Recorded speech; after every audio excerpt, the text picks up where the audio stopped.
કોંગ્રેસના અધિવેશનમાં જ્ઞાનીબેનના પ્રહાર. જ્ઞાનીબેન ઠાકોરે ગુજરાત સરકાર પર પ્રહાર કરતા કહ્યું હતું કે ભાજપ પ્રાઇવેટ લિમિટેડ કંપની બની ગઈ છે.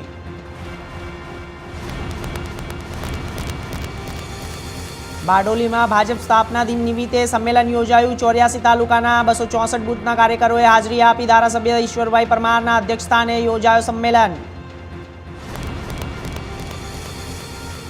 સતત ત્રીજા દિવસે નાણાકીય વર્ષ અલંગમાં ભંગાણ અર્થે આવતા જહાજોની સંખ્યા ઘટી. શિપ રિસાયકલિંગ ઉદ્યોગમાં મંદીનો મોસમ. માર્ચ 2025માં અલંગમાં 11 શિપ આખરી સફરે આવ્યા. બારડોલીમાં એક સગીરાના સોશિયલ મીડિયા થકી પ્રેમજાળમાં ફસાવી 3 સાથી મિત્રોએ સગીરાને પ્રેમ સંબંધ જાહેર કરવાની ધમકી આપી. સગીરા બારડોલી ટાઉન પોલીસમાં ફરિયાદ નોંધાવી.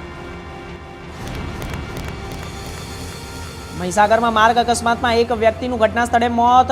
સરગા મહુડી ગામના 50 વર્ષીય ભરતભાઈ ખાંટનું મોત. એક વીજ થાંભલા સાથે ભટકાતા ઘટના સ્થળે તેઓનું મોત.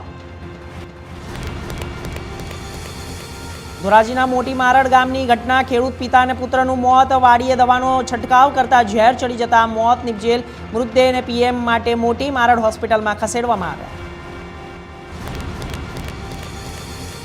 કેશોદ તાલુકાના કેવદરા ગામે એક અપરિણીતાએ આપઘાત કરી. પોલીસ સ્ટેશનમાં સાસરિયાના ત્રાસથી આ પગલું ભર્યું હોવાનું સામે આવ્યું. પરિવારજનોએ સાસરિયા વિરુદ્ધ પોલીસમાં ફરિયાદ કરી. ભાવનગરના રૂવાપરી રોડ પર સર્જાયેલી મારામારીનો મામલો. 2 દિવસ પહેલા 2 પરિવાર વચ્ચે સર્જાઈ હતી માથાકૂટ. ઘટનામાં 2 વ્યક્તિઓને ઈજા પહોંચતા એકનું મોત.